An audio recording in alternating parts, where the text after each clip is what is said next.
Manchester United versus West Ham United, February 1985, FA Cup 6th round.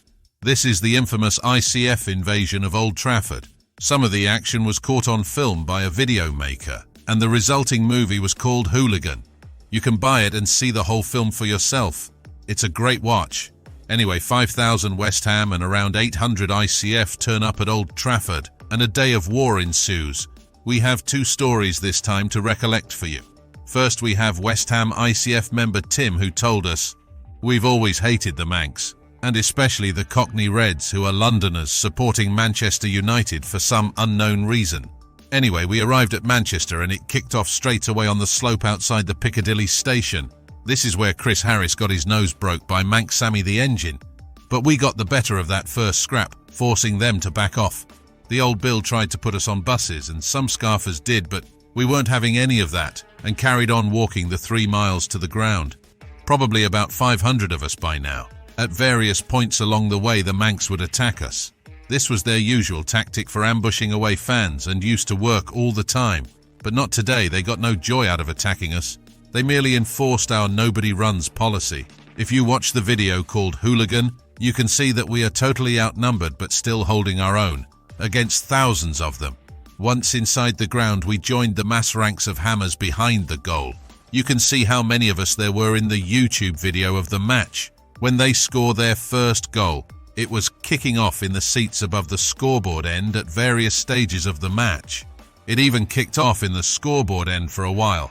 But the real trouble was after the match. About 200 of us went out early and got into the paddock area where the Man United were and scattered them easily, much to the delight of the hammers still in the scoreboard end. Then we made our exit onto the forecourt outside the stadium, where we were met by thousands of Man U. A pitched battle took place, the likes of which I have rarely seen. The old Bill didn't know what to do as both sides attacked each other, but no one ran. We held our own against massive odds. Eventually, the police reinforcements arrived and attacked us with batons and police horses. Not the Manx, of course. They just stood laughing and cheering on the old Bill. They managed to push the Manc away, and then we started the long escort back to Piccadilly. On the way, we had to see off a group of City fans who tried it on with one of our smaller firms. The walk back to the station was intense, with us on the one side of the road and thousands of Manx on the other. In the Hooligan film, you can hear one of our top boys, Brian, shouting, "Come on, we're West Ham. We used to go through this lot with 40 of us." It was a little bit optimistic, Brian lad, but anyway, there were fights going on all over the place. About 300 of us by now, but thousands of them, with the police trying to fend off their attackers and trying to stop us attacking them, all the way to Piccadilly. Bill Gardner met us there and told us they had had the same reception from both Manx and Coppers and had seen off their firm's big style, so great result all round. We had gone to their manor and took liberties, really. They hadn't done much but huff and puff, so great day and great result for the ICF, and all caught on cameras. United fan Tony told us, "We were invincible at home and away and had been for years. So when we heard West Ham were bringing 5,000, we knew it would be an exciting day. We waited for their first football special to arrive and gave them the usual welcome of full-on attack. This had worked so well against most other firms, and we scattered the West Ham fans all over the place.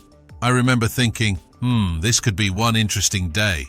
But then we found out that the main firm, the ICF, were drinking at the Bull's Head pub on Chester Road, a few miles from the ground, so they'd come in early doors.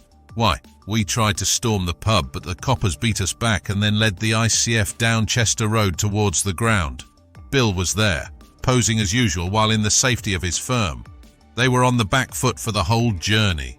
Their walk to the ground was captured on the film Hooligan, and you can see the fear in the faces of Cass and his cronies. They were constantly attacked at every junction and side street, but we couldn't break through the police escort for any sustained effort. Once at the stadium, they joined up with other West Ham firms, and to give them some credit, they held their ground once at the stadium. Inside the stadium, they had a massive following, so there was little we could do. Then the ICF left with 10 minutes to go and attacked the Paddock boys, who chased them out. Bill Gardner claims differently, of course. Why did the ICF leave with 10 minutes to go? I believe to escape from the hordes of United that would have been waiting for them after the match. They say to ambush early United stragglers. You decide. Anyway, the tactic didn't work as some United managed to race and catch up with them on the corner of Chester Road. On the bridge outside the stadium, they got battered. They were terrified. Most of them ran off and the rest of them just huddled together. They only got saved by the police. Watch the hooligan video and see for yourselves. Tell me that's the famous ICF and they look like battlers and I'll tell you an idiot.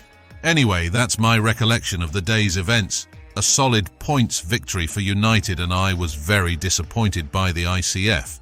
But I think they are vastly overrated anyway.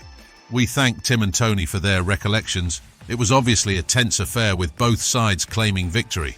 It might be best to buy the video hooligan and see for yourself. Thanks for watching and please subscribe for notifications of future videos.